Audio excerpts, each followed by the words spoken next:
안녕하십니까. 매일 아침 조간신문의 주요 기사를 딱딱 풀어서 해석해 드리는 주간 딱풀 7월 19일 금요일에 인사드립니다. 오늘 이재명 방탄용 윤석열 대통령 탄핵 그 열차가 사실상 출발을 한다고 봐야 될 것 같습니다. 여권에서 별로 심각성을 느끼지 못하고 있는 것 같기도 한데 제가 볼 때는 이미 탄핵 정국을 조성하기 시작을 했습니다.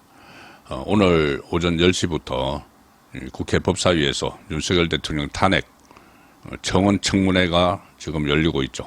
그리고 이것을 준비하는 국회의원들, 민주당 국회의원들의 모임도 출범을 했습니다. 이 예사로운 문제가 아닌 것 같은데, 자 이제 이 국민의힘에서 이걸 적극적으로 저지를 해야 되는 단계까지 들어갔습니다. 오늘 국민의힘 이 책임당원 투표가 시작이 됩니다. 오늘 내일 모바일 투표를 하죠. 그 전당대회에서 뽑을 새 대표 그리고 최고위원에 대한 이 경선이 이제 막바지에 올라섰습니다. 두 가지 소식을 살펴보겠습니다. 자, 먼저 이 뉴스원 기사입니다. 대통령 탄핵 청원 청문회 개시, 민주 정인 출석 압박 공세 올인, 강제 출석 근거 못 찾자 선 압박 후 고발, 법적 대응 시사. 민주당이 그렇게 한다는 거죠. 정부 여당은 불참 기류, 국민의힘은 헌재 심판 등 여론전 맞대응. 자, 윤석열 대통령 탄핵 청원 청문회가 19일 오전 10시부터 열리고 있습니다. 이 야당 의원들은 청문회에 대해서 국회법 절차에 따른 거다, 국회의 명백한 권한이다, 이렇게 주장을 하지만 대통령실과 국민의힘 그리고 정부 여당은 이 불법 청문회다 반발하고 있어서 아마 이제 파행이 될 거고 맹탕이 될 거지만, 그래도 이것은 민주당에서 탄핵 열차를 출발시켰다, 그런 의미를 갖기에 충분합니다. 지금 정의인으로 45명을 신청을 해놨죠. 그리고 오늘은 순직 해병대원 수사 외압 의혹, 이것을 다룬다 이 이야기고, 다음 주 금요일에는 김건희 여사와 관련된 의혹들을 다루겠다. 그래서 이 탄핵 정국을 서서히 조성한다. 자, 이런 이 복선이 지금 깔려 있는 오늘 그 의사 일정입니다. 대통령실 등 정인 일부가 불출석 의사를 밝히면서 야당의 대대적인 총공세에도 맹탕에 그칠 수 있다는 그 관측도 나오고 있고, 대통령실도 그동안 위헌 소지가 있는 사안에는 타협하지 않았다, 출석 요구에 응하지 않겠다 입장을 지금 분명히 하고 있습니다. 국민의힘도 야당의 독주다 이렇게 주장하면서 방어에 나서고 있는 상황인데, 자, 이 상황에서 민주당 강경파, 소위 말하는 강경파들이 아예 이제 탄핵을 노골적으로 이야기하다가 이제는 뭐 모임까지 결성을 한다. 자, 그 내용을 소개를 드리겠습니다. 자, 매일경제신문 정치면 기사입니다. 민주당 강경파 윤 탄핵 준비 모임 만들겠다. 실제 상황이죠. 그 다음에 이재명 고민된다. 뭘? 윤석열 대통령 탄핵을 본격적으로 추진할지 안 할지. 자, 기사 내용은 이겁니다. 민주당에서는 윤 대통령 탄핵을 추진하는 강경파들이 움직이기 시작했다. 김준혁 민주당 의원 국회에서 기자회견을 열었는데 바로 그 김준혁입니다. 이재명을 정조대왕에 빗댄 뭐 소위 역사학자라는 사람이, 그리고 또 이대생들을 이하 여대생들을 미군에 성상납했다 이런 망언을 했죠. 최근에 이대생 그 졸업생을 비롯해서 한 10,000명 이상이 이 법적 책임을 촉구하면서 그 서명을 했습니다. 자, 그래서 그 김준혁도 역시 사법 위기에 몰려 있는데 이런저런 망언들 때문에 아마 그것도 또 물타기 할 겸 이 앞장을 서는 것 같습니다. 김준혁이 기자회견을 열었는데 이렇게 이야기합니다. 윤석열 대통령의 탄핵 청원에 동의한 사람이 142만 명을 넘어섰다. 윤 대통령의 탄핵을 준비하는 의원 모임, 뭘 만들겠다. 가칭, 이 의원 모임의 가칭, 민심과 함께하는 국회의원 모임. 자, 민심이라는 게 결국은 이 민심을 빙자해서 탄핵을 추진하겠다는 이야기죠. 김준혁은 이렇게 이야기합니다. 얼마 안 있으면 5천만 명 국민의 분노가 불꽃처럼 폭발해 거리로 나올 것이다. 그때를 대비하기 위해 촛불 행동과 함께하는 국회의원 모임을 만들려고 한다. 촛불 행동. 윤석열 대통령 취임하자마자 주말에 모여서 탄핵을 이야기하는, 탄핵을 외치는 그 모임이죠. 그리고 오늘 그 법사위에서 청원 청문회를 여는데 그 국민청원을 처음으로 올렸던 사람이 바로 촛불행동의 공동대표죠. 그리고 그 자는 이 국가보안법 위반 전력이 있는 사람입니다. 자, 그쪽과 같이 움직이겠다는 이야기죠. 민주당 의원들이. 좌파 시민단체와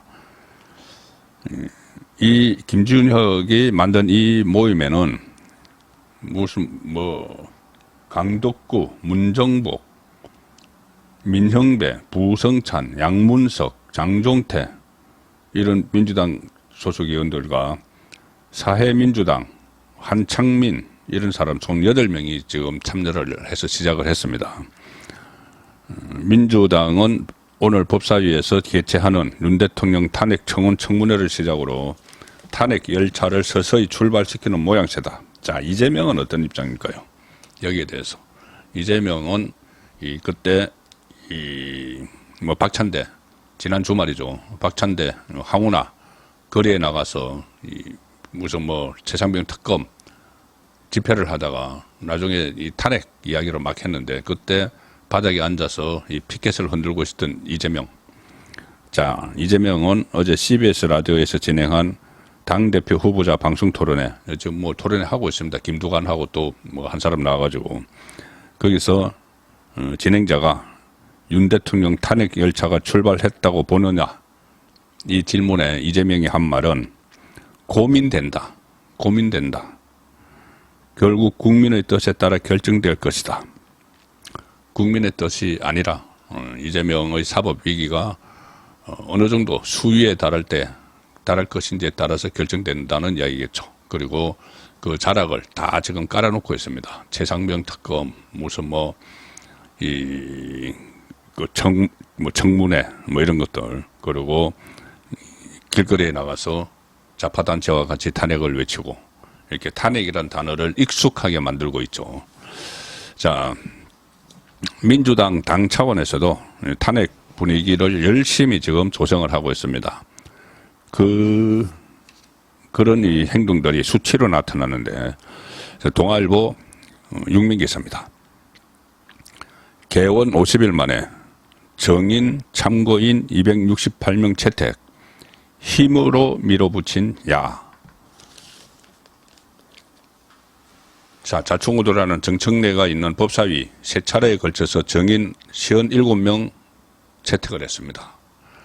가방이 최민희가 있죠. 정인, 참고인 합쳐서 104명. 한 달 새 같은 정인 3번이나 호출됐다.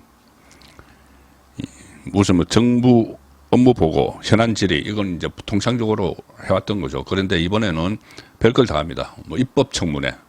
그때 제복 입은 군인들을 퇴장하라 마라 했던 정청래가 했던 그거는 입법 청문회라는 거죠. 국회를 본인들이 독식을 하니까는 여당이 들어가지 않고 파행돼서 상임위가 안 열리니까 입법 청문회라는 걸 어디 조항을 찾아내가지고 그걸 열면서 정인, 참고인, 무더기로 막 채택을 했고, 이번에 조금 전에 말씀드린 탄핵 청원 청문회 여기도 55명 정인, 죄송합니다. 45명 정인 채택. 그 민주당 안에서도 과도한 정인 정치로 행정력을 낭비하고 국회의 권위를 스스로 떨어뜨리고 있다, 이런 비판이 나오지만 탄핵 정국의 자락을 깔기 위해서 지금 이런 행동을 벌이는 겁니다. 오늘 열리는 윤 대통령 탄핵 청원 청문회에는 6명이 불출석 사유서를 미리 제출했지만 대통령실은 출석 요구서 수령 자체를 거부한 상태다. 이 불법적이고 위헌적인 청문회를 열기 때문에 그런 겁니다. 자, 국민의힘 이제 새 지도부가 다음 주 화요일에 출범을 하죠. 뭐 지금으로서는 사실상 뭐 한동훈 대표 체제가 가장 유력한데 한동훈 대표 체제가 이거를 탄핵을 방어를 해야 됩니다. 그런데 지금 국민의힘 안에서 벌어지는 경선을 보면은 오히려 탄핵 거래를 막 투척을 하고 있죠. 지금까지는 그러니까 비한동훈 캠프 이쪽에서 주로 원희룡 캠프 주변에서 이 탄핵 거래를 막 투척을 했습니다. 뭐 장해찬 씨가 처음에 이야기를 했던 댓글팀, 그리고 뭐 여론조성팀, 또 대통령 배우자의 당무 개입, 막 이런 것들을 가지고 민주당은 탄핵거리다 이야기를 하고 있죠. 그런데 그제는 한동훈 후보 쪽에서 한동훈 후보가 본인이 직접 탄핵거리를 하나 던졌습니다. 뭐냐면은 나경원 후보가 과거에 본인이 그 한동훈 법무부 장관 시절에 이 공소 취소를 부탁을 했다. 자, 그래서 이것도 공소를 검찰 공소권을 가지고 거래를 한 것이냐, 민주당이 탄핵거리다 이렇게 이야기를 하고 있죠. 자, 어제 한동훈 후보가 이 부분에 대해서 정치를 하고 나서 처음으로 사과를 했습니다. 동아일보 일면 사이드톡 기사입니다. 공소 취소 부탁 여전대 막판 변수로 한동훈 신중하지 못했다. 하루 만에 사과. 국회 패스트트랙 충돌 사건의 공소 취소 부탁 폭로 파장이 국민의힘 7.23 전당대회 막판 변수로 핵심 변수로 떠올랐다. 동아일보가 상당히 심각하게 보는 거죠. 사이드톱, 일면의 사이드톱으로 다뤘습니다. 친윤과 비윤 등 계파 구분 없이 여당 의원들은 당 전체의 아픔을 후벼 팠다. 이렇게 한동훈 후보를 강하게 비판을 했습니다. 왜 당 전체 아픔을 후벼 팠다고 이야기하는가 하면은 이 패스트트랙 이 사건이 2019년에 있었죠. 그때 민주당이 2020년 총선을 앞두고 이 준연동형 비례대표제 그리고 이것을 골자로 하는 선거법 개정안을 처리를 하려고 했습니다. 그리고 또 하나가 공수처법. 공수처법은 그 문재인의 공약이었죠. 그래서 공수처법을 간섭시키기 위해서 당시 정의당과 연대를 했습니다. 정의당에게 준연동형 비례대표제를 채택을 하면은 소수 정당이 많은 의석을 가져갈 수 있다. 그러니 우리가 그걸 해줄 테니까는 공수처법에 동참하라. 이렇게 해서 패스트트랙에 태웠습니다. 그 두 법안을. 그런데 나중에는 이제 정의당이 배신을 당했죠. 위성정당을 만들면서 실제로 정의당에게는 아무 혜택도 없었습니다. 어쨌든 그것을 막기 위해서 당시 국민의힘, 지금 국민의힘 의원들이죠. 이 물리력으로 저지를 하는 과정에서 그때 국회 소동이 일어났고, 국민의힘 소속 국회의원 20몇 명이 그때 기소가 됐습니다. 아직 1심 재판이 진행 중이고, 지금 22대 국회에서 또 배지를 단 사람이 6명이 있습니다. 그러니까 민주당의 악법을 막기 위해서 이 투쟁을 하다가 기소가 됐는데, 그걸 좀 폄하를 하고 있다. 자, 이런 주장을 하고 있는 것이죠. 그런데 이런 비판이 이 친윤계에서 그치지 않고 비윤계에서까지 제기가 되니까는 한동훈 후보가 고개를 숙인 겁니다. 한동훈 후보는 발언 하루 만에 조건 없이 사과한다. 이렇게 머리를 숙였습니다. 지난해 12월 정치 무대에 데뷔한 뒤 자신의 발언에 대한 첫 사과. 이렇게도 이야기했습니다. 나중에 기자들과 만나서 한동훈은 이 토씨를 더 달 건 아니다. 조건 없이 사과한다. 그리고 저도 말하고 아차했다. 이 얘기를 괜히 했다는 생각을 했다. 자, 그런데 이 공소 취소 폭론 논란을 두고 여당의 극심한 내용 상황에 대해서 야권에서는 범죄 자백 쇼를 고발하겠다. 이렇게 또 나서기 시작을 했습니다. 현재 윤석열 윤 의원과 나경원 의원, 나경원 후보 등 2020년에 기소된 의원 중 6명이 이 현역으로 지금 여전히 활동을 하고 있습니다. 윤한홍 의원과 윤한홍 의원은 문재인 정부와 더불어민주당의 패스트트랙으로 밀어붙이던 고공수처법, 준연동형 비례대표제를 막아내기 위한 총력투쟁이었고 개인 비리로 기소된 것이 아니었다. 당대표가 되겠다고 하는 분이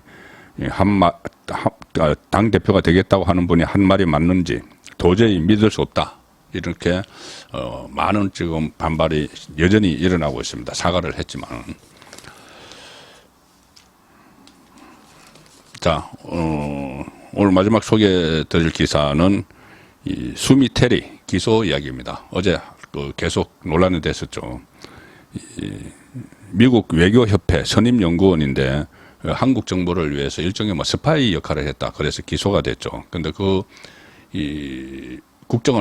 우리 국정원에서 수미 테리에게 명품백, 옷 이런 것을 사주면서 어떤 역할을 맡겼는데 그때가 문재인 정부 시절이었습니다. 그리고 수미 테리가 서훈 그러니까 미국 하노이 정상회담 전에 당시 서훈 국정원장이 미국을 갔는데 그때 수미 테리와 만났다. 그래서 수미 테리가 뭔가 임무를 부여받고 활동을 한 것 아니냐. 자, 이런 이야기들이 나오고 있습니다.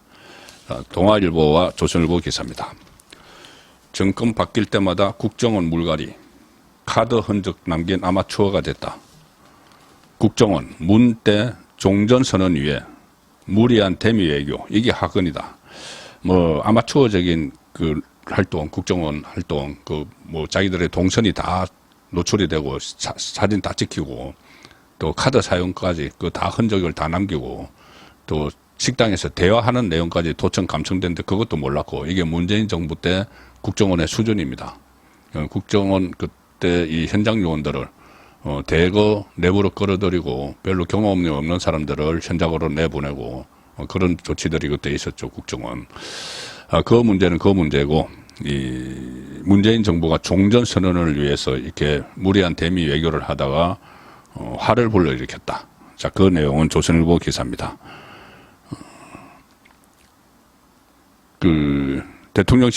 우리 대통령실은 수미 테리 미국 외교협회 선임연구원이 미국 정부에 신고하지 않고 한국 정부를 위해 일한 혐의로 미 검찰에 의해 기소된 것과 관련해서 문재인 정권을 감찰해야 될 것 같은 상황이다. 국정원 요원이 사진 찍히고 한 것이 다 문재인 정권에서 일어난 일이다. 전문적 외부 활동을 할 수 있는 요원들을 다 쳐내고 아마추어 같은 사람들로 채우니까 그런 얘기가 나왔다.